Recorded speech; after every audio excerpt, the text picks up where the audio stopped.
Két célja volt a programban a szakembergárdának. Az egyik, hogy aki napi szinten találkozott a fiatalokkal, illetve a célcsoport tagokkal, azok helyi szakemberrel tudjanak minden nap dolgozni. A másik rész pedig, hogy a tréningeket a 2 hónapon át tartó komplex programban azt debreceni szakemberekkel valósítottuk meg.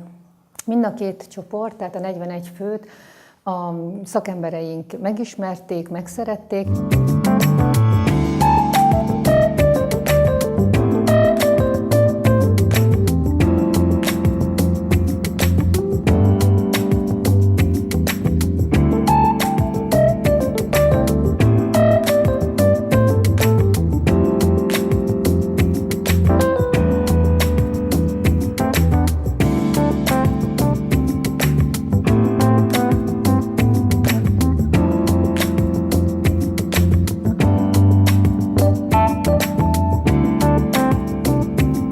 Során nagyon érdekes tapasztalatot szerzett az a nagyvárosi szociális szakembergárda, akik egy 240 000 fős városnak a populációjához van szokva.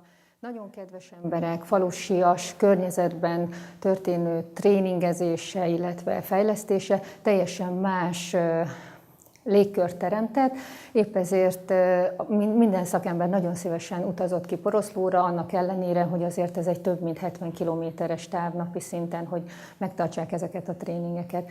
Az Egyesület nagyon szívesen dolgozik ilyen típusú programokban.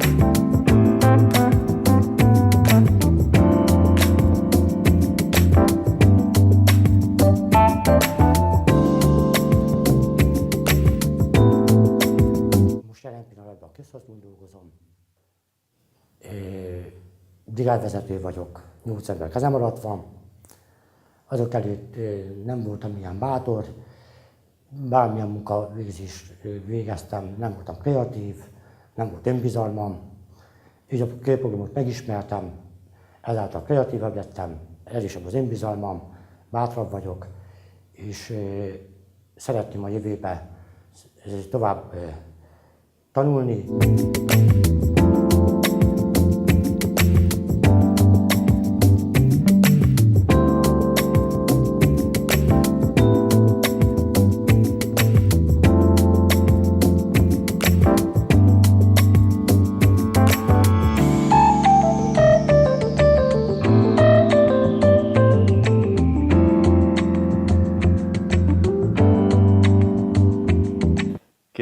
Október 1-én kezdtük el Poroszlón megvalósítani a KÖR, kulcsképességfejlesztés, önállóság, rugalmasság elnevezésű programunkat, amelybe 41 főt vontunk be, akik alacsony iskolai végzettségűek, nem piacképes szakmával rendelkezők, inaktív személyek voltak. A program célja az volt, hogy segítsük őket a munkaerőpiacra való visszatérésben. A 41 fő az olyan 300 fő közül lett kiválasztva. A kiválasztáshoz egy bizottságot kértünk fel, amelyben munkahogyi központos szakemberek, pszichológus, a poroszlói jegyző asszony, aztán kollégáimmal vettünk részt, ezen kívül jelen volt a gyermekjóléti szolgálat képviselője.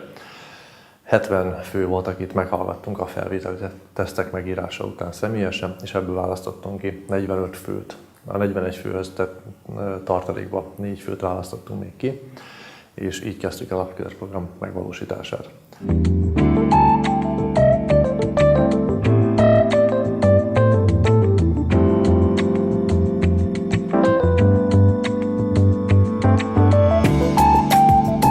A csoportok megosztásra kerültek.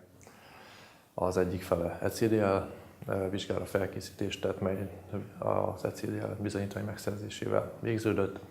a másik csoport pedig a tréningeket követően munkatapasztalatszerzésen vett részt.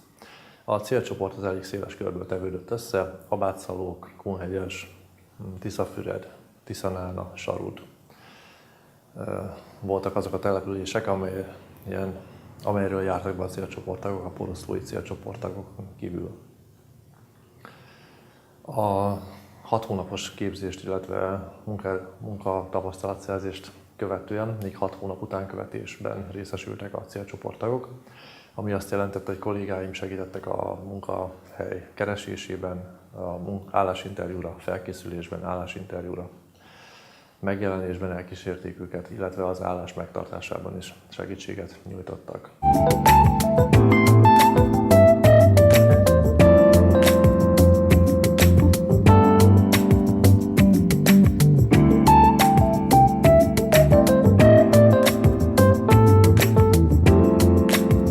Körülbelül 20 fő az, akinek munkaszerződése született. Én azt tapasztaltam, hogy a program résztvevők bátrabban jelentkeznek az állásokra, összehasonlítottuk az önéletrajzaikat azzal, amit a jelentkezéshez nyújtottak be, és ők is meglepődve tapasztalták, hogy mennyit fejlődtek.